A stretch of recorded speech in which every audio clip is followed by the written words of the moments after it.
Ya, bismillahirrahmanirrahim. Assalamualaikum warahmatullahi wabarakatuh. Selamat pagi semuanya, teman-teman dan ibu dosen yang saya hormati. Semoga kita masih dalam keadaan yang sehat dan selalu diberikan ridho oleh Tuhan. Puji dan syukur kita panjatkan atas kehadirat Allah Subhanahu wa taala, serta tidak lupa salawat serta salam kita curah limpahkan kepada Nabi Muhammad SAW. Pada kesempatan kali ini, di dalam video ini, kami dari kelompok 2 yang beranggotakan saya sendiri, Rob bin Mandala, sebagai moderator dan juga presentator ketiga. Lalu ada rekan saya, Zanis Ardo, sebagai presentator pertama, dan juga ada rekan saya satu lagi, Muhammad Lukman Al-Farizi, sebagai presentator kedua. Pada presentasi kali ini, kami akan mempresentasikan makalah kami yang berjudul Kognisi dalam Konseling. Adapun pemaparan materinya akan disampaikan yang pertama oleh rekan saya Zanis Aldo. Kepada Zanis Aldo disilahkan. Kognisi dalam konseling.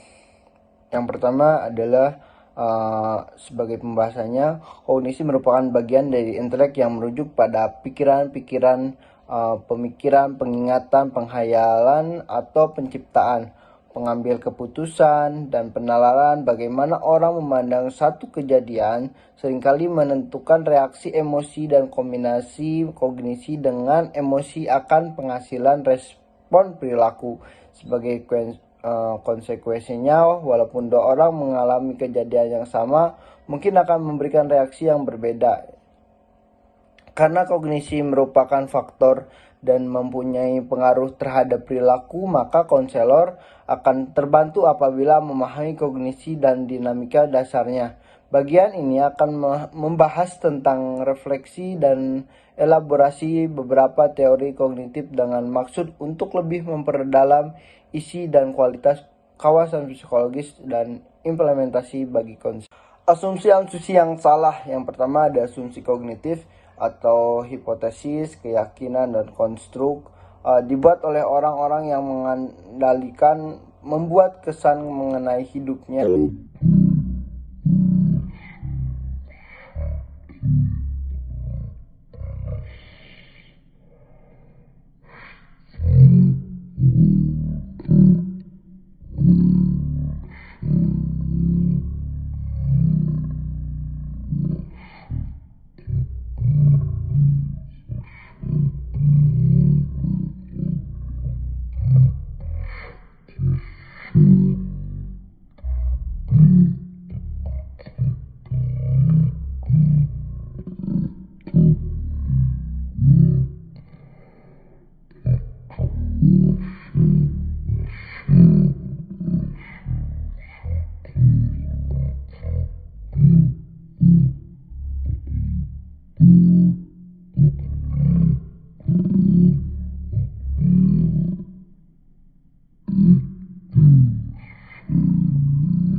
Logika simbolik. Logika simbolik, perilaku dalam satu peristiwa tertentu sering dijadikan sebagai simbol yang secara logis dalam peristiwa lain. Misalnya seseorang anak melihat bahwa marah terlalu merasakan kehidupan perkawinan orang tuanya. Kemudian menyimpulkan bahwa marah itu jelek dan harus dihindari, sehingga anak itu tidak mampu membedakan antara marah yang destruktif dengan yang konstruktif, karena premis mayornya salah yang menyebabkan kesimpulan salah. Miskonstruksi hubungan sebab akibat. Asumsi salah dapat ditimbul karena kesalahan dalam membangun hubungan sebab akibat. Misalnya seseorang anak menganggap tidak naik kelas adalah bodoh gitu. Terus karena ia bodoh, walaupun dalam pernyataannya ia paling kognisi dalam konseling di kelasnya, dan orang tuanya menginginkannya tetap bergabung dengan anak-anak seusianya. Asumsi salah dapat ditemukan oleh salah satu dalam pemikiran. Hal berikut merupakan beberapa kesalahan dalam berpikir yang menyebabkan asumsi salah. Lalu ada karakteristik asumsi yang salah mempunyai beberapa karakteristik dalam terjadi dengan seolah-olah mengalami sendiri. Jadi dengan kejadian seolah-olah mengalami sendiri, orang yang menyaksikan satu kejadian yang dipersepsikan seolah-olah mengalaminya sendiri dapat berkembang menjadi asumsi salah. Misalnya, seseorang anak laki-laki menyaksikan ayahnya dihina dan dicampakan oleh ibunya, kemudian membuat anak itu berpikir bahwa semua perempuan adalah pengkhianat. Lalu ada pengajaran langsung. Pengajaran kurang memadai yang diperoleh untuk seseorang dari orang lain, orang tua, guru, atau pihak lain dapat berkembang menjadi asumsi salah. Misalnya, seseorang gadis dinasehati oleh ibunya bahwa seks itu tidak baik, kemudian dapat membentuk asumsi yang mengenai Dajjal, budaya Yotion, atau Ereumonu. Ya baik, materi selanjutnya akan disampaikan oleh saya sendiri, yaitu tentang ada beberapa pertimbangan bagi konselor. Nah, dalam menghadapi klien dengan kasus asumsi salah, ada beberapa hal yang harus dijadikan pertimbangan oleh konselor. Antara lain, yang pertama ini ada kesabaran. Nah, konselor harus memiliki kesabaran yang baik dalam menangani klien. Nah, dengan kasus asumsi salah, hal itu disebabkan karena seringkali asumsi salah memerlukan banyak waktu untuk dapat diungkapkan dari klien agar muncul ke permukaan. Nah, kita sebagai konselor tentunya perlu sekali untuk perlu sekali membutuhkan kesabaran tingkat tinggi karena tidak semua klien itu cepat mengungkapkan apa yang dia rasakan karena mungkin di dalam diri klien tersebut atau konseli tersebut masih menganggap bahwa mereka masih mempunyai asumsi-asumsi salah begitu. Nah, kenapa kita harus sabar? Karena ya kita sebagai konselor harus menghindari tindakan menginterogasi klien gitu secara langsung karena memang semakin konselor melakukan interogasi langsung maka bukan tidak mungkin asumsi-asumsi salah yang ada di dalam diri klien atau konseli tersebut akan semakin sulit keluar. Jadi ini dalam proses bimbingan konseling antara konselor dengan konseli itu akan ya akan sulit begitu dalam prosesnya. Yang kedua ini ada kognisi dalam konseling. Nah, reaksi yang tidak membantu, konselor hendaknya menunjukkan reaksi yang sedemikian rupa agar dapat membantu klien. Konselor harus berhati-hati untuk tidak mendorong terbentuknya sebuah asumsi yang salah dan tidak menyimpulkan dan membentuk asumsi yang salah itu sendiri. Jadi kita juga harus bereaksi dengan sangat baik dan benar karena jika kita mengeluarkan reaksi yang salah mungkin itu tidak akan membantu si klien tersebut. Nah, kita sebagai konselor harus berhati-hati karena hal tersebut diperlukan agar tidak menimbulkan asumsi-asumsi yang salah yang dikeluarkan oleh klien tersebut atau para konseli gitu. Yang ketiga ini ada emosi. Nah, konselor harus memahami bahwa walaupun masalahnya adalah dalam kaitan dengan kognisi, akan tetapi tidak boleh mengabaikan keterkaitannya dengan faktor emosional. Nah, hal ini berarti bahwa konselor harus memperlihatkan kondisi emosional klien dan keterkaitannya dengan kognisi. Jadi emosi di sini kita juga harus mengontrol emosi kita agar nantinya kita tidak kita tidak terlalu terbawa emosi oleh misalkan konselor tersebut tidak bisa menjelaskan atau tidak bisa mengeluarkan eh, apa yang mereka rasakan. Nah, begitu. Yang keempat ini ada asumsi yang tidak disadari. Asumsi salah yang paling merusak adalah asumsi yang seringkali tidak disadari oleh klien dan sangat percaya bahwa asumsi itu benar. Kepercayaan ini memperlihatkan perilaku individu itu sendiri yang sering kali dapat menipu konselor. Nah, dalam hubungan ini, konselor sangat harus berhati-hati dan cermat dalam merespon semua aktivitas klien. Maksudnya, dalam asumsi yang tidak disadari ini, mungkin si klien atau si konselor tersebut mempunyai asumsi yang mungkin mereka lakukan itu beranggapan itu benar menurut mereka, tapi secara tidak sadar itu tidak berarti benar untuk semua orang, untuk masalah yang ia hadapi. Karena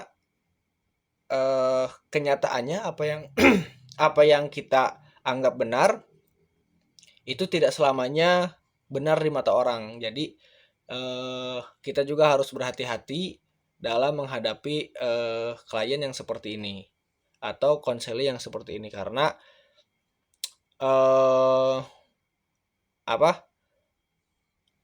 perilaku-perilaku seperti ini memang ya seringkali banyak menipu para konselor. Nah, yang kelima ini ada validitas. Konselor harus menyadari bahwa tidak semua asumsi itu salah. Oleh karena itu, konselor harus mampu menelaah secara hati-hati dan mempunyai bukti yang cukup untuk memastikan bahwa asumsi itu salah. Nah, dalam hal ini kita juga harus paham sebagai konselor dan mengerti bahwa tidak semua asumsi-asumsi itu bisa kita anggap salah, karena kita juga harus menjadi seorang konselor yang open minded. Maksudnya open minded itu jadi kita bisa menerima asumsi-asumsi yang bertolak belakang dengan asumsi yang kita percaya.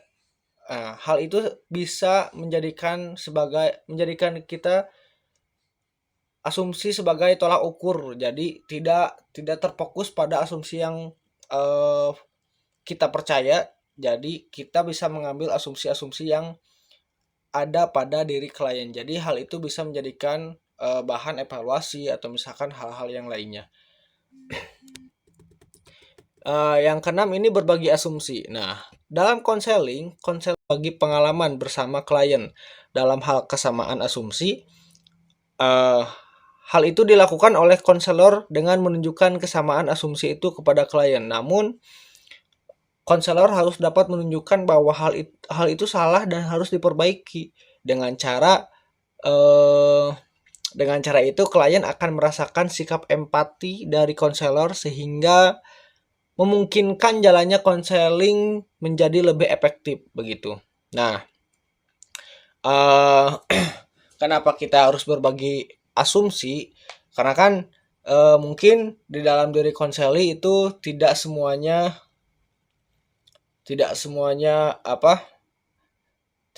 tahu bahwa ada asumsi-asumsi lain yang mungkin menurut mereka belum tahu, dan misalkan kita berbagi asumsi kita bisa jadi kepada diri konseli tersebut atau klien tersebut menjadikan pandangan mereka atau asumsi mereka bisa berubah atau bisa menambah dan memperbaiki asumsi yang mereka miliki. Yang ketujuh ini ada menyembunyikan asumsi. Dalam konseling, konselor akan mendapatkan klien yang berusaha menyembunyikan asumsinya. Nah, jika ada klien yang menyembunyikan asumsinya, misalkan ada klien yang menyembunyikan asumsinya yang salah dan berusaha untuk menghindari adanya upaya untuk mengungkapkannya. Nah, meskipun demikian, klien ada kemungkinan memanifestasikan sesuatu yang kurang baik sebagai efek dari asumsi salah. Nah, di sini tugas dari konselor itu harus berhati-hati terhadap kemungkinan itu dan mengkaji dengan cermat sebagai isyarat yang terkait dengan asumsi salah serta mencari isyarat yang terkait dengan asumsi yang salah sebenarnya. Jadi jika ada yang menyembunyikan asumsi itu memang kita harus hati-hati karena akan sulit juga kita melakukan proses konseling pada diri klien tersebut. Jadi mereka akan berusaha mencari cara agar asumsinya tersebut tetap tersembunyikan atau tetap disembunyikan oleh dia dengan baik. Nah, akibatnya nanti proses konseling tersebut kitanya tidak menemukan solusi yang tepat, dirinya akan tetap berada pada masalah tersebut. Jadi tidak ada titik temu antara konselor dengan konseli. Nah, di sini dibutuhkan kehati-hatian atau kecermatan dari konselor tersendiri gitu. Nah, yang selanjutnya ini ada menghilangkan asumsi. Konselor tidak dapat membuat alasan, bukti, atau bicara dengan klien di luar asumsi salah. Konselor harus secara terus-menerus menyajikan bukti asumsi salah sampai klien tidak dapat membantahnya. Nah, konselor sendiri dapat berperan sebagai bukti dari asumsi salah klien. Nah, konselor harus membantu klien untuk dapat mengenali tidak hanya asumsi salah saja, tetapi juga penyebab asumsinya salah. Jadi, maksud dari hal ini, terkadang konseli ini menghilangkan semua asumsi yang memang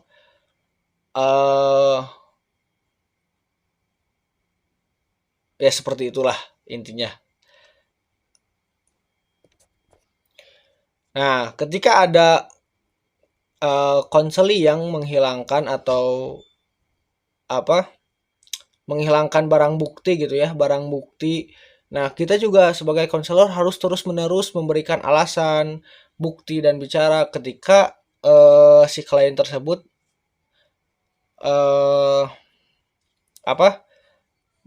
membicarakan atau mengeluarkan perasaan atau mengeluarkan perkataan yang mungkin dirasa salah begitu. Nah, yang selanjutnya ini ada melibatkan konselor dalam masalah. Nah, konselor dapat berperan sebagai bagian integral dari asumsi salah dari klien dalam dua cara, yaitu pertama, konselor dapat menjadi sasaran asumsi salah dari klien. Kedua, klien dapat memproyeksikan asumsi salahnya kepada konselor. Yang selanjutnya ini ada membuktikan asumsi salah.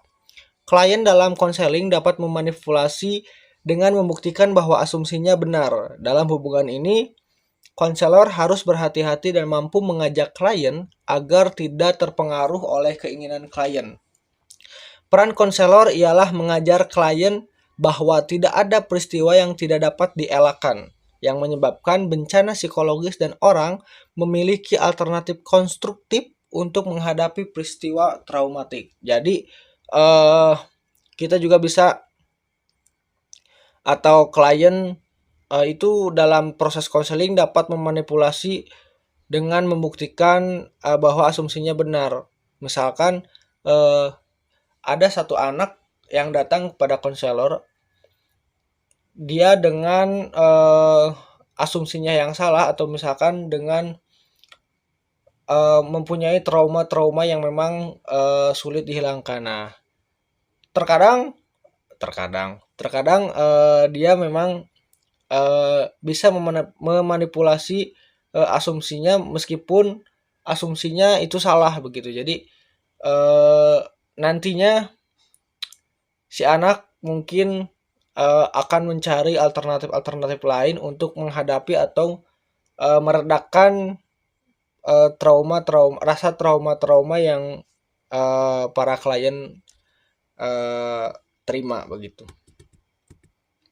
Yang terakhir ini ada kenyataan yang baru. Nah, perubahan dari asumsi salah menjadi asumsi benar tidak perlu dan secara otomatis membawa kompetensi psikologis menemukan kenyataan baru. Konselor harus terus mencoba mengurangi semua asumsi salah lewat proses terapi dan kemudian membangun kembali asumsi-asumsi yang benar.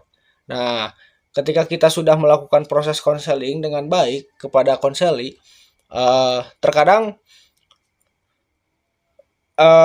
si konseli ini tidak bisa menerima kenyataan-kenyataan yang memang dia bisa terima bahwa ada loh kenyataan baru, ada loh asumsi yang baru tentang masalah ini.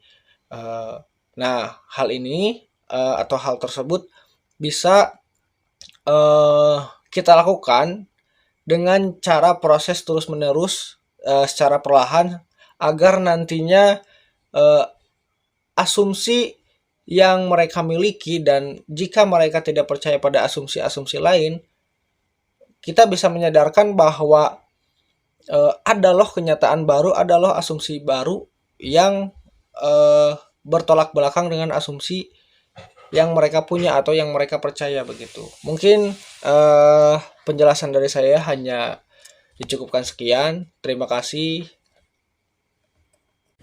Ya, bismillahirrahmanirrahim. Pada kali ini saya akan menjelaskan materi itu submateri yaitu 13 aspek konseling kognisi. Ya, menurut taksonomi Bloom yang kemudian direvisi oleh David R. Cradwell pada jurnal teori info praktis, aspek kognisi terbagi menjadi beberapa jenjang atau tahapan seperti berikut ini. Yang pertama itu ada remembering atau mengingat. Dalam proses kognisi ini untuk tahapan awal dan menjadi pengingat serta menjadi bagian yang bermakna sehingga membutuhkan beberapa tips meningkatkan daya ingat sejak dini. Remembering juga selalu dihubungkan dengan aspek pengetahuan yang lebih luas dan tidak hanya sebagai atau sesuatu yang terisolasi atau terlepas. Dalam hal ini yaitu mencakup dua proses kognisi. Yang pertama itu ada mengetahui atau recognizing dan yang kedua itu ada mengingat. Lalu selanjutnya aspek selanjutnya itu ada understanding atau mengerti. Jadi pertanyaan atau pemahaman akan menuntut seseorang untuk memperlihatkan jika ia sudah memiliki pengertian yang cukup, memahami, mengerti cukup untuk menyusun beberapa materi yang sudah diketahui di mana sudah mulai bisa terlihat dalam perkembangan kognisi anak usia dini. Setiap orang yang harus memilih beberapa fakta yang pas atau cocok untuk bisa membuat pertanyaan dan merangkai sebuah jawaban dari pertanyaan yang telah dibuat. Seseorang nantinya tidak hanya digunakan sebagai pengingat kembali sebuah informasi, akan tetapi lebih kepada memperlihatkan pengertian pada materi yang sudah diketahui. Jadi kita itu lebih ke bisa memberikan informasi tentang materi atau pelajaran yang sudah dipelajari dari aspek understanding ini. Lalu selanjutnya ada aspek yang ketiga itu applying atau penerimaan. Menerima. Pertanyaan tentang penerapan atau applying meliputi pemakaian sebuah prosedur untuk menyelesaikan sebuah masalah yang sedang terjadi dalam mengerjakan tugas yang diberikan. Untuk itu, mengaplikasikan, yaitu aplikasikan, berhubungan erat dengan pengetahuan prosedural, tetapi tidak berarti jika kategori tersebut hanya sesuai pada pengetahuan prosedural saja. Kategori ini juga meliputi dua macam proses kognisi, yakni menjalankan dan juga melakukan implementasi. Jadi menjalankan dan juga mengimplementasikannya. Sedangkan menerapkan yang dimaksud di sini adalah menjalankan, mendeteksi, melakukan, mempraktekkan, membedakan, memulai, menyusun dan menyelesaikan. Jadi dari pemahaman yang sebelumnya kita mengingat, lalu kita understanding, mengerti, memahami, lalu di applying ini mengaplikasikan pemahaman atau materi yang sudah kita pelajari dan kita pahami. Lalu yang keempat itu ada analisis ya. Analisis atau analyzing ini yang masuk dalam psikologi sastra. Ini menguraikan, tentang sebuah masalah atau objek pada beberapa unsur dan menentukan bagaimana keterkaitan antara beberapa unsur tersebut. Menganalisis yang dimaksud di sini untuk mengubah struktur, membandingkan, menyusun, outline, melakukan organize, menyusun ulang, membuat kerangka, mengubah struktur dan menguraikan. Jadi di sini menganalisis itu kita membuat sebuah kerangka pola pikir yang selanjutnya disusun ulang agar menjadi sesuatu yang utuh gitu. Jadi memiliki struktur. Lalu selanjutnya aspek yang kelima itu ada evaluasi. Evaluasi atau evaluating ini merupakan pertimbangan yang dilakukan atas dasar kriteria dan juga standar yang ada. Jadi apa yang kita evaluasi itu ada atau berdasarkan nilai-nilai yang sudah ditetapkan. Pada proses kognisi, pada hal ini terdiri dari 2 kategori, yakni memeriksa dan juga melakukan kritik. Mengevaluasi yang dimaksud di sini adalah memberikan kritik, menyusun hipotesi, menguji, menilai, dan menyalahkan. Dalam kurung menyalahkan di sini tuh mana yang betul atau mana yang salah itu kita di filter lagi. Lalu ada terakhir itu memprediksi dan juga membenarkan. Seperti itu. Lalu di aspek yang keenam ini ada creating. Membuat atau creating merupakan proses menggabungkan beberapa unsur menjadi satu kesatuan dan memiliki 3 jenis proses, yakni membuat, merencanakan, dan juga memproduksi. Lebih ke sebenarnya pertama itu merencanakan, membuat, lalu memproduksi. Yang termasuk dalam macam-macam bakat. Arti kata mencipta ini memiliki arti merancang, merencanakan, membangun, membaharui, memperindah, menemukan, memperkuat, menyempurnakan, dan juga mengubah. Jadi menciptakan sesuatu yang lebih baik. Yang tadinya misal udah ada nih, tapi itu kita buat lagi, kita create lagi menjadi hal yang lebih baik. Seperti itu. Lalu selanjutnya yang ketujuh itu ada menangkap pesan. Seorang konselor ya juga dituntut untuk bisa menerima dengan cepat, tepat, akurat, dan komprehensif mengenai beberapa pesan verbal serta non-verbal yang disampaikan oleh konseli. Jadi kita sebagai konselor harus mampu dan bisa cepat tanggap mengerti pesan-pesan yang disampaikan oleh konseli kita. Baik itu verbal maupun non-verbal. Dalam proses ini, konselor sangat diharapkan untuk tidak melupakan satu atau bahkan lebih pesan yang sudah disampaikan. Jadi kita harus mengingat pesan yang sudah disampaikan. Jangan sampai kita lupa, akhirnya kita menanya lagi, sehingga mengulang-ulang pertanyaan itu yang bisa membuat konseli tidak nyaman. Lalu yang ke-8, di aspek yang ke-8 itu ada menginterpretasi. Pelaksanaan konseling diharapkan bisa didasari dengan sebuah pendekatan konseling, baik berupa sebuah pendekatan tertentu atau objektif dan integratif serta elektik. Dalam pendekatan ini juga diharapkan bisa diaplikasikan sebuah konsep dari pendekatan konseling sehingga bisa memahami dinamika psikologis yang terjadi di dalam kerangka acuan internal. Interpretasi pesan bisa mendorong konselor untuk bisa memahami dari sudut pandang internal dan bukan dari kondisi atau situasi eksternal yang sudah dibahas sebelumnya. Nah, dalam proses tersebut, seorang konselor akan memakai pendekatan person center seperti melihat dan memahami memakai cara berbeda dalam segi dinamika psikologis dibandingkan dengan konselor yang memakai pendekatan reality therapy.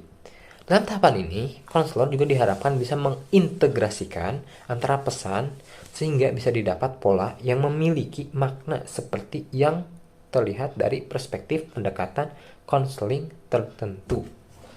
Lalu di aspek yang 9 ini ada merancang arah pembicaraan. Merancang arah pembicaraan. Kita harus bisa membawa konseli kita ke tahap pembicaraan yang saling terbuka. Jadi konselor itu nyaman kepada kita, bisa menceritakan apa saja yang dia rasa. Dalam hal ini, pemahaman seorang konselor pada kondisi internal akan dibimbing dengan pendekatan tertentu yang nantinya sangat diharapkan bisa memberikan nilai implikatif untuk konselor dalam orientasi arah pembicaraan konseling selanjutnya. Jadi di sini kita diajarkan untuk bisa membimbing pembicaraan ke yang baik gitu diharapkannya. Nah, pembicaraan tersebut tentunya juga relevan dengan topik pembicaraan sebelumnya atau verbal tracking dan juga dipandu sesuai dengan koridor pendekatan konseling yang sudah diaplikasikan. Jadi tidak keluar dari koridor atau nilai atau ya tadi jalannya gitu ya. Jadi tetap di satu jalan tapi kita lebih ke spesifikan gitu seperti itu. Arahnya jadi kita tidak belok-belok gitu ya. Lurus gitu. Biar tercapai gitu. Dari bimbingan atau konseling itu. Lalu di aspek yang 10 itu ada menentukan teknik komunikasi konseling. Ya, menentukan teknik komunikasi konseling. Bagaimana teknik yang kita akan gunakan untuk berbicara atau bicara dengan konseling. Arah pembicaraan konseling yang sudah ditentukan selanjutnya diharapkan bisa memiliki teknik komunikasi konseling yang baik hingga bisa tercapai yang terbaik. Pemilihan ini menjadi sangat penting sebab esensi teknik komunikasi konseling ini diarahkan supaya bisa menjaga netralitas. Jika teknik komunikasi yang digunakan tidak tepat, maka akan meningkatkan resiko kegagalan dalam proses konseling. Mengingat inti dari sebuah konseling tidak komunikasi. Inti dari konseling adalah komunikasi. Jadi kita itu harus bisa menentukan teknik komunikasi terhadap konseling. Karena ya kita tahu konseling kan berbagai macam sifat dan kebutuhan. Jadi kita harus bisa menyesuaikan bagaimana teknik komunikasi kita kepada konseling agar tadi sebuah komunikasi adalah kunci dari konseling. Jadi bisa kita mendapatkan atau mengefisiensikan dari konseling ini menggunakan komunikasi yang selanjutnya agar tidak menimbulkan resiko seperti itu. Lalu yang ke-11 ada clearing the ground. Clearing the ground merupakan proses konseling beberapa strategi yang jauh lebih spesifik. Konselor nantinya akan melakukan eksplorasi banyak interaksi, berbagai modifikasi kontak yang sedang dilakukan dan juga unfinished business. Dalam tahapan ini, konselor akan secara berkelanjutan untuk membangkitkan sekaligus mendorong seseorang untuk bisa mengungkapkan ekspresi pengalaman dan juga emosi dalam psikologi untuk meningkatkan tanggung jawab, kesadaran dan juga memahami unfinished business. Ya, seperti itu. Lalu yang ke-12 itu ada existential encounter. Dalam tahap ini terlihat dari aktivitas seseorang untuk lebih bisa mengeksplor segala masalah lebih mendalam lagi, sekalipun membuat perubahan yang signifikan. Yang salah satunya membutuhkan kecerdasan linguistik, ya kecerdasan berbicara. Ini menjadi masa yang sulit sebab seseorang akan menghadapi beberapa kecemasan diri sendiri, timbul ketidakpastian dan juga beberapa ketakutan yang selama ini masih tersimpan dalam diri. Ya, jadi kita cemas seperti itu ya. Selain itu dalam aspek ini seseorang juga akan berhadapan dengan rasa terancam.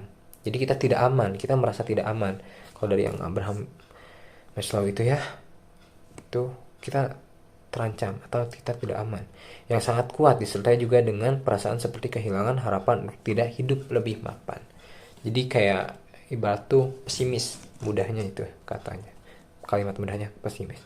Lalu yang terakhir dalam aspek ini, aspek kognisi konseling itu ada integrasi. Ya, integration. Maka dalam integration, seseorang bisa mengatasi beberapa krisis yang sudah dieksplor sebelumnya dan sudah mulai mengintegrasikan seluruh diri, pengalaman dan juga emosi dalam perspektif baru. Seseorang yang sudah bisa menerima sebuah ketidakpastian, ketakutan dan juga kecemasan sekaligus menerima tanggung jawab terhadap diri sendiri, maka langkah tersebut memiliki beberapa proses.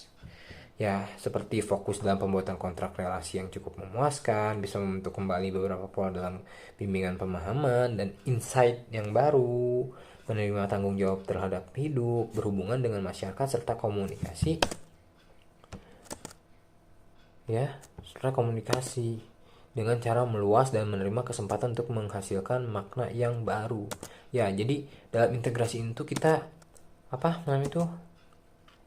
tadi yang dari existential encounter itu kita sudah bisa lebih memahami lagi Jadi kita bisa udah mulai lebih nyaman, mulai lebih tenang, tidak terasa terancam, tidak cemas. Jadi kita bisa menerima tanggung jawab baru dan juga tanggung jawab terhadap diri sendiri.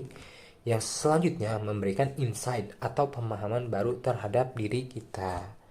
Lalu terakhir, terapi kognitif didasarkan dari asumsi jika kemampuan kognitif adalah sebuah fundamental yang juga bisa dibimbing, bisa membimbing tingkah laku, maka dengan memiliki kemampuan kognisi, seseorang bisa dilihat sebagai orang yang membangun pengetahuan sendiri mengenai dunia. Sedangkan menurut Piaget, seorang anak memiliki peran aktif dalam menyusun pengetahuan mengenai realitas.